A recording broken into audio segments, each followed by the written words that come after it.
Disque d'or aux hommes, France, on va une semaine, 2 semaines, 3 jours, la journée, on peut single d'or. Si on se dit à 5 ans après, donc, il faut arrêter. C'est un truc qu'il ne faudrait pas venir en parler. C'est une fierté, oui, merci. On accepte tout, on a JBC, on a Bisso. Disque d'or, mot certifié. Tout ce qui compte, c'est ce que nous faisons là. Gossip DRC News avec Jazz Kaboul. La communication n'est pas donnée pour tout le monde. Si on a un artiste, il y a un artiste qui se passe pour des artistes bon. Bah finga artiste c'est orchestre mususu. Bah di kosi, bah finga bah mboa, bah mutungu. Mais justement, ça dit c'est pour te dire quoi? Que la communication aujourd'hui na vitesse à makambo et tambolé qui n'est mususu. C'était le souhait de tout le monde. Vous comprenez? Parce que Ferrego là en termes de communication, personnellement pas non reprocher. Mais depuis à commis et depuis à commis comme il se doit, depuis qu'il est serein, honnête, réaliste et puis objectif de lui-même, aucune personne à la TV Paul Obama. Gossip DRC News avec Jazz Kaboul. Par contre, même le parvenu veut l'intégrer Dynastie. Dynastie à bon temps. Il y a aussi des parvenus. Mais dynastie, ils ont bateau, la famille Morondé va régner peut-être la succession quoi. Ils ont pouvoir familial. Gossip DRC News avec Jazz Kaboul. Fali pourquoi? Fali? Oui, un grand de la musique. Non mais écoute, c'est il brandit le drapeau de mon pays à l'extérieur. Moi, comme je suis IPRDC pour naïf. En bloc. Je l'ai toujours dit, moi. Mais moi, ce que je n'aime pas, c'est les mensonges. Point barre. Mais moi, je l'ai toujours dit. Et ce que j'ai dit, c'est bien pour tous les artistes musiciens congolais. Pour musique, ils vont continuer à désabouiller. Il faut changer. Salade est comme il trop. Gossip DRC News avec Jazz Kaboul. Pourquoi absence à Baninga Moussoussou? Exemple, la Coste aussi. Mais la Coste, Kabossé, absent. Mais quand tu cites le nom, tu as suivi les propos de Kabossé à la télé quand même à Tayomo. Alors la Coste. Faire écouter à la Clément. Abina Luka qui est dans Zéla. Mais Hollanda va propos à Kabossé à la TV. Pas propos à la Coste ou à la TV. C'est noir sur blanc, papa. On n'a pas besoin de t'écrire. C'est lisible. Et puis c'est visible. Yolinini. Alors d'Héritier Watanabe. Oh, il est libre, tu as suivi les propos d'Héritier. Il est libre. Et puis il m'a obligé de faire parler de ses amis. Est-ce qu'on a un problème? Non, mais dans la bateau, on peut faire à tomber le téléphone, à contacter à Bengi. Non. Mon tola qui sont bonne volonté à contacter. Et puis na TV, il y a à contacter à Kabossé, à contacter à la Coste. Héritier Watanabe. Mais s'il a contacté, qui le saura? Gossip DRC News avec Jazz Kaboul. Tout à salon on a Goma, la RDC. Il y a des musique mais il ça salon on a mboka après ça a valeur na Goma.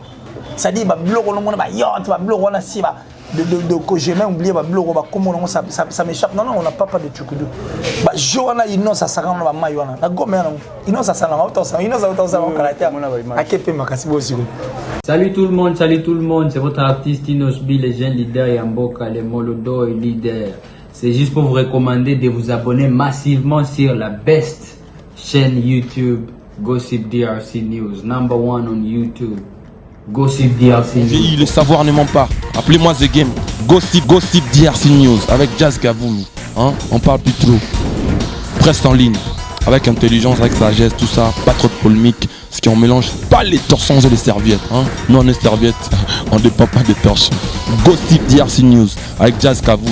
De belles interviews, de belles collaborations, de belles images. Parole de Fabregas. Bonjour, alerte générale. Abonnez-vous sur Gossip RDC News. Jazz, Gossip DRC News. Les bossés, ah. Voilà, merci déjà à tout Barobé Talibakou et Rolanda Bisso Lelona, Gossip DRC News, la chaîne pas comme les autres. Neto le barakel mélange jamais les torchons et les serviettes. Déjà là, encore merci à abonner à Bisso tout au bas disposer à temps pour Rolanda Bisso bateau va commenter surtout ma vidéo na Bisso puis bateau va partager ça la Bisso énormément bien. Mais tout au long de cette émission, na Rosala vraiment on a besoin yaba reproche ba remarque yango ça la ghetto meka kobongisa vraiment mosala mais avant tout na dédicacé bateau tout balingaka biso na kolinga beaucoup plus na annoncé invité na nga naza na ye lelo na plateau na biso ya zone neutre. Je suis là avec Killer si jamais d'échec, Mister Torche avec ye tokomeka vraiment kosolola tout sauf rien. Déjà un grand merci à Maître Waza bon séjour nous na Kinshasa, rêve ya ba garçon tout ya Belgique.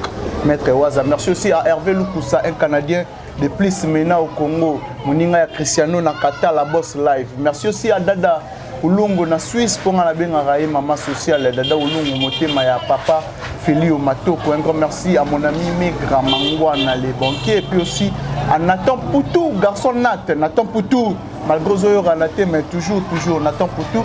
Même vraiment sur la fond la biso nazana Killer si Mister Torche. Bonjour Killer si. Chim Piquerit. Bonjour.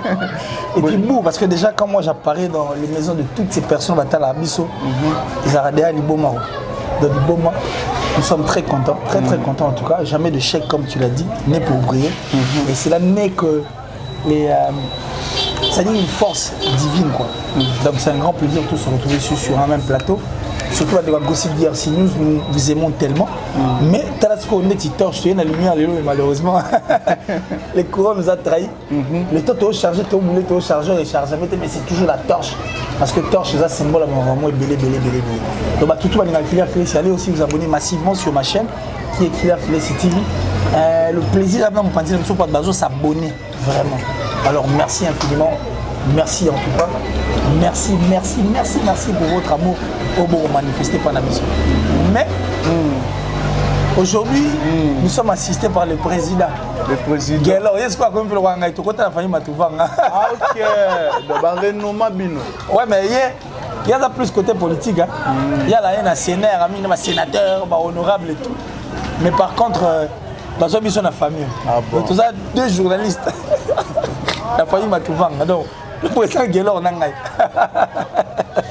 Voilà qu'il est si partout dans le monde pour l'instant. Déjà là, Maramezo les gars tellement ébélé, surtout dans le milieu de musique et puis aussi milieu culturel en général et puis aussi dans les faits sociaux toloba. Au tout au monde a invité ben presque à qu'il est si déjà là artiste fait rigolo à outil pour celle sa conférence de presse à Paris et il est déjà bien a invité au retenagi nini ya motuya yo vraiment fan na motu to roloba la motuya c'est la production d'abord parce que ce qui est plus important c'est que ma production c'est là parce qu'il y a des permetteurs les artistes là vont revivre et puis s'il faut aller plus loin et puis déjà les dynasties ainsi qu'harmonie. Ce sont les 2 albums que nous attendons impatiemment dans la République démocratique du Congo. Mais ce que que depuis un certain temps, dans le banc, pour une fois, Ferrego, artiste sigo, au vrai sens du mot. Azala, artiste était non, mais il était. Non, attention, parce que être artiste, c'est ensemble, Marambélé. C'est un artiste parce qu'il est talentueux, tout. Mais le retour, il y a un comique au Salem. C'est-à-dire, quand Ferré passe, ma sortie médiatique n'est tout, tout va comprendre que Ferré veut dire ça. Donc, il est objectif, il sait ce qu'il dit, il est très conscient, et puis Aza tellement averti quoi. Tu comprends? Tu vois ce que je veux dire. Donc c'est pour te dire que le message à Ferré régulièrement, ça l'est de père. Contrairement à Bandaro le Bamoa Kalavanine. Alors, Bissot tout à l'heure, il y a un hôtel. Comment Bongis en fait? Non, mais. Soit Maramou et Bandaro. Mais la communication. Non. La communication n'est pas donnée pour tout le monde. Soit un artiste à Kalo, il y a un artiste oh, l'élo qui se passe pour des artistes. Bon, bah, finga artiste et orchestre comme Moussou. Bah, Dikosi, bah, finga Bamboa. Mais justement, ça dit, c'est pour te dire quoi? Que la communication aujourd'hui, la vitesse à Marambo et Tambolé qui est né comme Moussou. C'était le souhait de tout le monde. Vous comprenez? Parce que Ferrego, là, en termes de communication, personnellement, je ne vais pas reprocher. Mais depuis à commis et depuis à commis comme il se doit, depuis qu'il est serein, honnête, réaliste et puis objectif de lui-même, aucune personne n'a la TV pour le Bama. Donc moi je prends quand même ce luxe pour dire que Ferrego là, coup de chapeau parce que Maramaro Maroloba, il n'est pas là Maramaro Sala. C'est vraiment un artiste actuellement il faut tout couper leur musique. Donc pour l'angaï, j'étais très content de voir cette conférence de presse réussie. Et puis j'étais très content de voir Ferrego là qui va nous donner en tout cas 2 albums qui est Harmonie ainsi que Dynasty.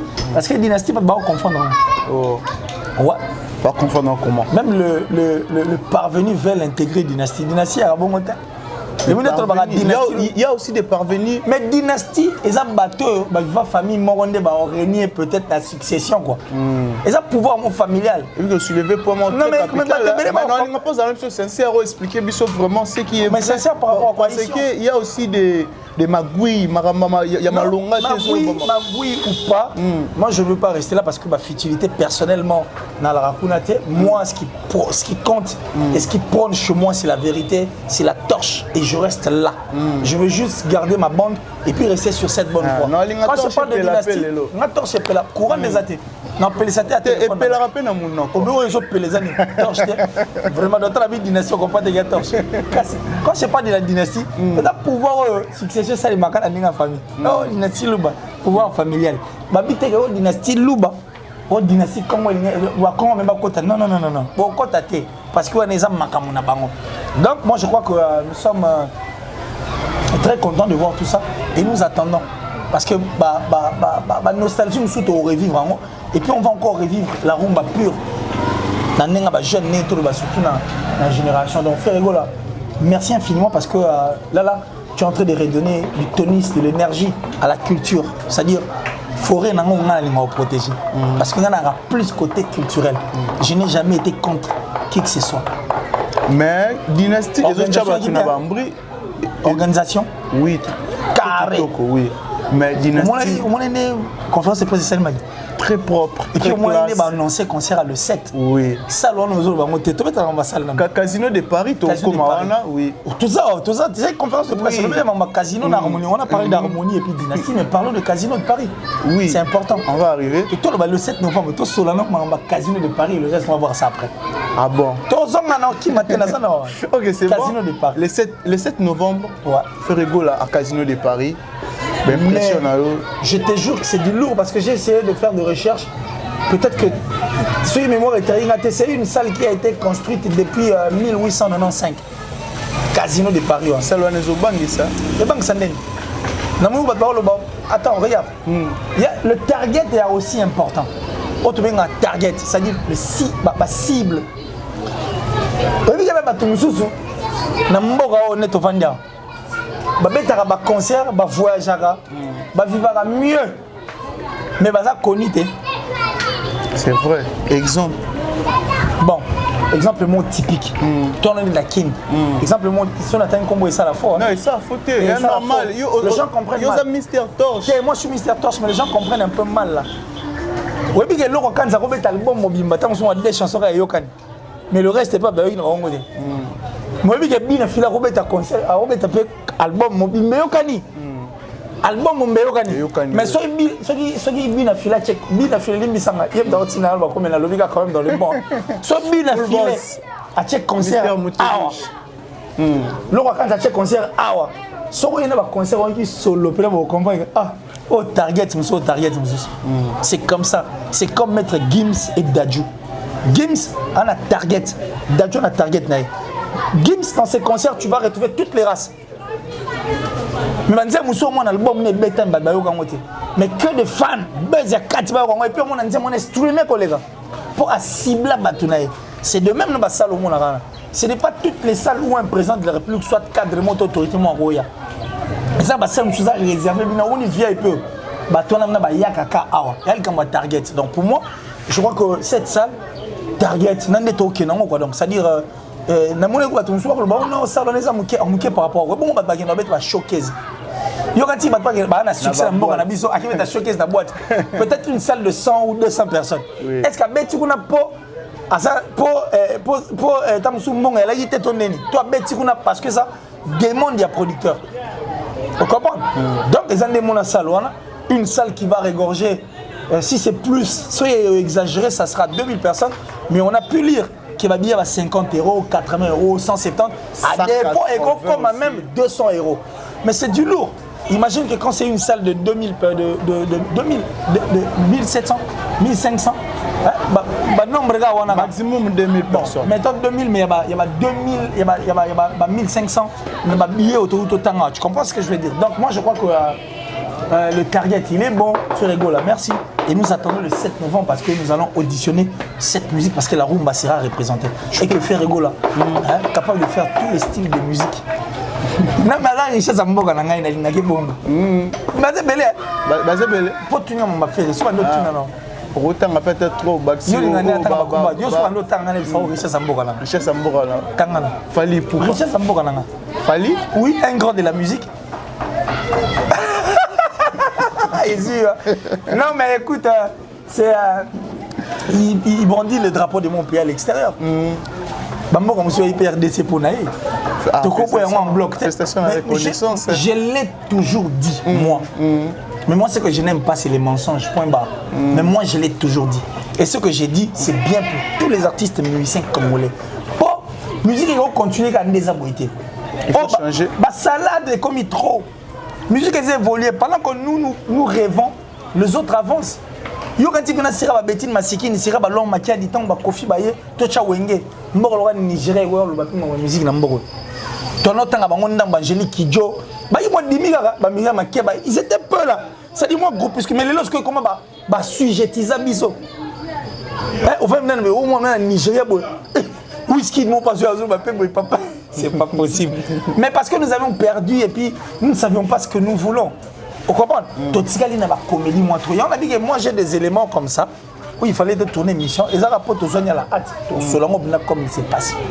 Vous comprenez? Oui. Donc je crois qu'on va se retrouver autour d'une table selon avec des éléments où on peut aussi donner des idées entre nous tous seuls. Toi il faut tout ça dans le nabiso. Pour nous la biso musique na biso vraiment de trouver ta rumba pena o demba rumba o to mona ne ça la fureur na mokilio. Afrique, il y a partout. Aujourd'hui, au moins, influence la musique à Liban de comme il y a au Bundi, ça peut y abiso. La musique par manque, il y a esprit va perdre. Avec couper décalé. Avec moi, il y a la musique, il est dans la rumba, mais en fait, il veut jouer une musique qui influence la nôtre. Pourtant, notre musique était forte et influencée à Bamako. Donc, tu peux faire perdre une influence. Il y a Robert musique internationale. C'est quoi le nom? Harmonie? Non, mais ça, c'est toi qui l'as dit. Pas perdre Nengeni.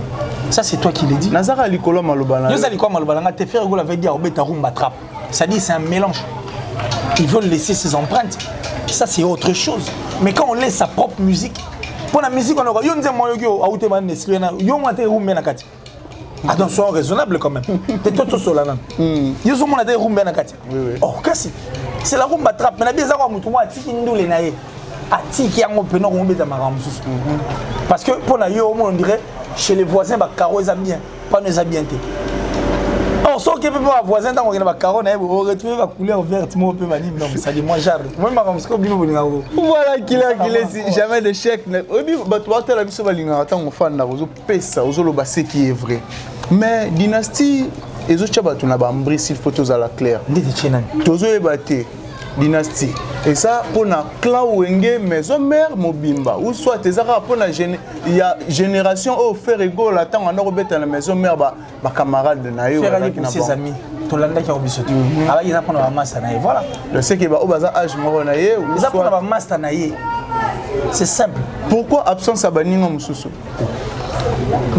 Exemple, la Coste aussi. Mais la Coste, Kabossé, absent. Mais quand tu cites le nom, tu as suivi les propos de Kabossé à la télé quand même à Tayomo. Alors la Coste. Faire écouter à la Clément. Abina Luka qui est dans Zélé. Mais Hollanda va propos à Kabossé à la TV. Pas propos à la Coste ou à la TV. C'est noir sur blanc, papa. On n'a pas besoin de t'écrire. C'est lisible. Et puis c'est visible. Yolinini. Alors d'héritier Watanabe. Oh, il est libre, tu as suivi les propos d'héritier. Il est libre. Et puis il m'a obligé de me faire parler de ses amis. Est-ce que ouais problème? Non, mais dans la bateau, on peut faire à tomber le téléphone, à contacter à Bengi. Non. Mon tola qui est bonne volonté à contacter. Et puis na TV, il y a à contacter à Kabossé, à contacter à la Coste. Héritier Watanabe. Mais s'il a contacté, qui le saura? Mais toi, tu as suivi les discours et métamine à TV. On ne reste pas là parce que ça va détruire encore ce que l'artiste veut faire. Vous comprenez? Ça dit, ils ont été contactés. Parce que on a moni ce qui est amer chez moi, c'est que ce mouton c'est plein de l'autre. Mieux vaut ne pas le dire à la télé. On s'est manifesté quand c'est la moindre des choses. Mais quand tu te manifestes à la télé devant tout le monde, yo lingi skoni. Ne dis pas pourquoi la cause lingi skoni. Pour yo lingi tout temps ba komba ba tongo yo lingi ne dis pas pourquoi la cause. Attends ba mi mouton na za Clément. Même si on fait on part ma belle pété yo ma tutu. Attends yo mo. Non mais pas faire mouton comment ça mina tonga pas faire pas bien. Attends le mina ozong ça. Ah bon. Si yo lingi ndetini. Ah. Réaction Ferré Kaka. Réaction hein. Bah oyé matin c'est tout. Ah bon. Mais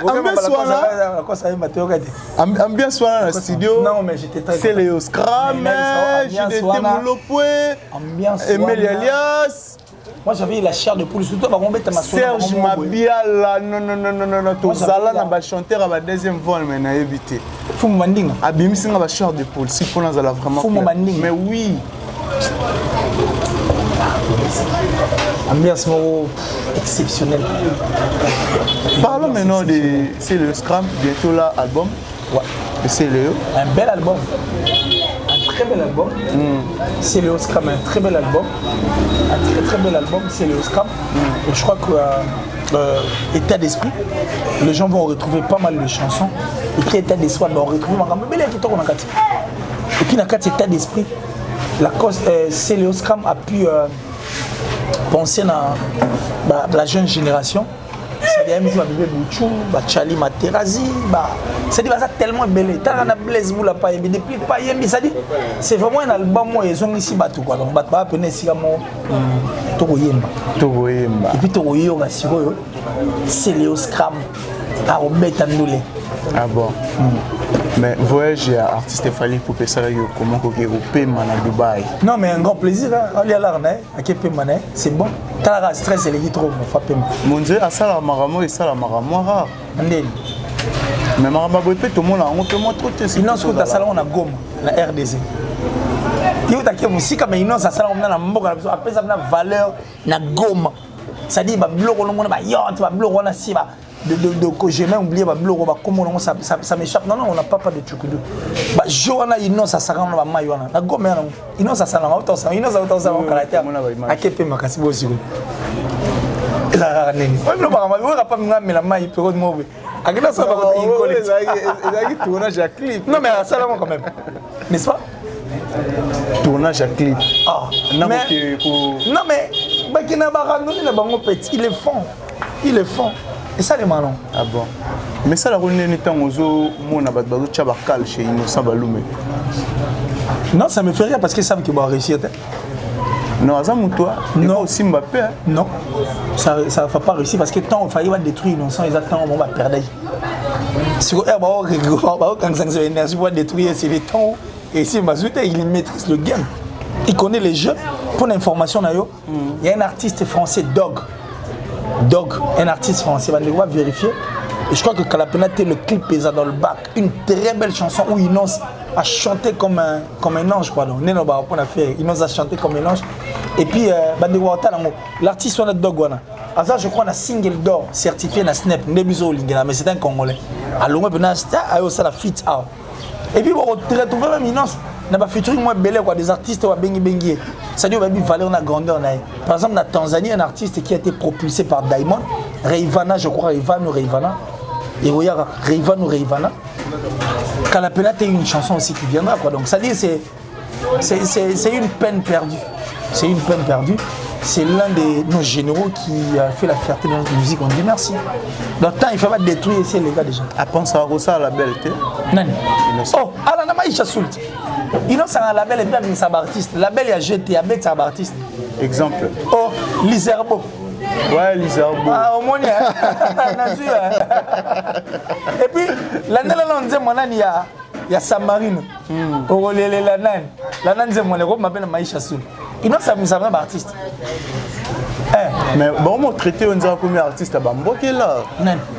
Chaque chanson a eu aux alana bablo. Bolo ma qui dit pas artiste à Bamboké là. Les alaka pour battre on dirait les gens n'aiment pas la vérité. Ma collègue naé. Bolo ma qui dit pas artiste à Bamboké là. Ce que le bon monde là wana. Yo bon qui es-tu aigri, qui es-tu jaloux. On est dans Bamboké là. On dit mon nom. T'es na tobi comme dire mais là ngana mututi. Ya nani? Kirikou et petit. Ouais. tala voisin kelele wana mbokela te na kibokolo mama kisimbi yayo wana mbokela te wana nzema na ngana zo nzema zo elanga na mutu nzema zo mba ça me vient comme ça en tête en fait tu es en train de dire ce qui me vient en tête ça va mbokela te donc bino mbokela ezalaka et puis wana mbokela na ndengini vous êtes méchant à vous pourquoi vous voulez seulement exposer en fait en mal les personnes qui font la fierté de notre musique. Papa, au Nigeria, au Nigeria, on a ma première série, on est whisky na bar na boy zo simbataire. C'est vrai. Il y a des gars, moi j'ai eu Grammy Award, moi pas eu Grammy Award, mais moi j'ai eu Grammy Award parce que Zouaki a mis en featuring. Il était venu faire le feat, mais l'autre a eu Grammy Award, il y a eu les fans ba potana. Tala. David et whisky ils apparaissent au nom de l'argent. La guerre est là, on est à faux. Mais au nom de la musique, ça la rame à combien. Mais ici, c'est le contraire. Vous adorez exposer, faire couler en fait ceux qui font bien. Mais il faut tout ça, la propagande ensemble, les journalistes, les artistes, les musiciens, il y a Rosella, disque d'or, il y a Tokos D, il y a Fali Poupa. Tokos 1 plutôt. Tout ça, propagande, j'ai pas compris. Il y a une polémique, trop beau, ça, la polémique m'a dit que doit remettre en hôtel tout le solo pour niquer ça artiste mais ça va bénéficier de la France. Yo quand il en Niger est-ce que il Ria perd en États-Unis Ria so que na Angleterre ils ont qui m'appelle comment ba comment belegi trop pendant nga mutezo wela ba pena disque d'or na bango loka ba snap na bango par exemple il y en a so pour le gars na Belgique au Koutamo so que na Canada ezali si on prend une épisode tout ça la moitié mais disque d'or a fallu les appeler fierté na yo et c'est un mais qui laisse mais c'est parce que ça certifié na Snap toi qui non bon là pour l'instant et il y a aussi de ces gens qui ont vendu plusieurs albums mais vas y affilié na Snap donc moi je vais seulement te dire que c'est bien je ne refuse pas c'est bon mais on ne doit pas en faire un grand problème parce que disque d'or aux hommes na France on va jouer une semaine 2 semaines 3 jours paix dans la journée mon paix single d'or si on se dit à 5 ans après donc il faut arrêter c'est un truc qu'il faudrait pas venir en parler c'est une fierté oui merci on accepte tout on a JBC on a biso disque d'or moi certifié tout si on entend sur la maramuzo ce qui compte c'est ce que nous faisons là ah bon concert à JB Piana à Longueville à Kitina Cité. Plein à craquer, il y a aussi le président de la République, il y a aussi Innocent Balouma qui présent à concert à Papa Chéri. Non mais JB déjà n'est pas n'importe qui. Hein. JB il a joué sa musique pour 50 ans, 100 ans après. À Cibla Target, pendant que les autres étaient distraits aujourd'hui, Papa Chéri garde le cap. Ça dit comme Lélo, on parle de JB Piano. Bravo à l'artiste. Et puis il y a la surprise pour tous les talentueux que j'ai connus, sont capables de faire tout. Capable de faire tout. C'est vrai. Ouais. Mais le loso babi killer qui laisse au ça la peine na robin ngoni au réunir bato qui ngani ti ba solarité ça la nga pe passe exemple na artiste et musicien killer qui laisse repona na batali boso banani ba lo banana artiste tout ba no solo les a possibilité nabi tuté nabi ba rankino ça la remonter ma passe ou sans targeter bon ba les faut bas ensemble Fabrigas na Ibrator c'est tout Fabrigas na déclic et puis na moni mutas côté suma kambango na qui bina filé na Fabrigas c'est vrai apparemment une génération c'est mon choix non? Oui bien sûr tu m'as demandé où ça l'a passé dans le bas oh ça l'a passé natanya ngo tikolinga na baksa pe yo baksa yo na lo ba on kasi bo ba vena biso mais yo lobi na ngana tanga oyo ngai n'est-ce pas non oui et puis on a regretté sous c'était Kester et Papa Wemba et puis on a regretté sous c'est Kofi Olomide et Papa Wemba ça me choque parce que après ça ils sont un bel album Wake Up album moi non Tilelo de génération en génération ma colo featuring et sûr donc il passe c'est vrai ah ben oui très bon. Voilà qu'il est si tout le monde a déjà vers la fin de l'émission. On a évité question nous élèves tout nous va tout n'était pété. Non même pas. La vie que toi, il faut analyser, c'est bon, c'est fait quoi. Voilà. Le mot de la fin, et puis cette station là-bas. Le mot de la fin, émission quand même. Le mot de la fin, il y a émission, il y a Lélo. Merci en tout cas, merci infiniment. Merci à Batoutou. Merci en tout cas de tout cœur. On va s'abonner massivement sur Killer TV. Jazz Kavoulou, merci. Merci à mon papa chéri. Ça dit Johnny Atala, de génération en génération, forever. Le patron de Translation 7. Batoutou a une traduction du Canada à niveau à Londres. Il y a Translation 7 pour qu'on ait un crédible, fiable, viable. Merci à mon vieux Mbassi qui est sous là. Ma maman Karine Ilang. Ça dit toi c'est l'anniversaire Karine Ilang. Karine Ilang. Moi c'est qui toi quoi. Ana bana taka na mwana na liboso na 16 ans. Gardien de but na France wana. Mais Anna elle est encore belle là. Ça dit Azana nous quoi. Azana Bolenge. Datichou la plus suspecte, la plus discrète, c'est-à-dire la sponsor officielle de ma chaîne et de Killer Kilesi. Depuis la France, voilà, donc Datichou, merci infiniment. Merci à mon vieux Janice Tanchuma pour tout le de Suisse-Irlande, le gourou du temple, le gourou du temple. Del Pio à venir, l'amour en chair et en os, donc André Malou Del Pio à venir, merci. Merci à Blanchard et tous depuis les États-Unis, l'enfant propre. Merci à maman Julienne Diebobicelli, merci infiniment depuis les États-Unis. Merci à Alain Bila, en tout cas Alain Bila, merci. Alain Bila. Merci infiniment. Et puis, merci quoi. Mais il y a aussi. Top modèle aussi, merci. Top modèle, oui. Cristiano Nakatala, Moninga Hervé Lukusa, c'est Pela aussi dans Moussalo Salara. Ok.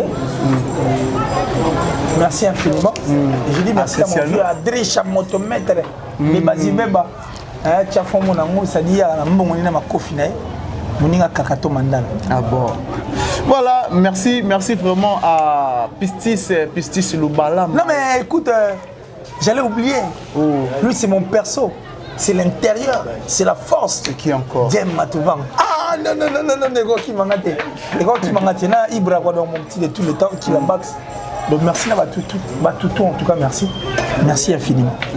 Voilà, merci aussi à Pistis Lubalama et puis aussi à Pistis Galiano, à Bière de Lix, Pistis Galano, merci aussi à Nathan Poutou, Garçon Paris, merci à Cynthia Lumira depuis Portland, man. Cynthia Lumira, merci aussi à Kokolo, ma lumière d'Allemagne, et puis aussi à mon ami Megra Mangouana, les banquiers, sans oublier à Kevin Chimpi, et puis aussi à mon petit frère propre. Donc, il y a beaucoup de temps pour mon ami Kolo. Un grand merci vraiment à l'abonné à Bissot et à Gossip DRC News. Vous avez encouragé Bissot vraiment dans le salon. Merci à les boss JB Koumalouta, les vrais pétroliers de Dallas. Merci aussi à notre président de l'île, Jo Béni, sans oublier à Kokoloma, lumière d'Allemagne. Merci aussi à Héritier Iboula, Boulasken, assistance, Héritier Iboula, Boulasken, Congo température. Merci vraiment. Ceux qui n'ont pas été vraiment, il y a un été. Merci à l'abonné à Bissot. Au prochain numéro.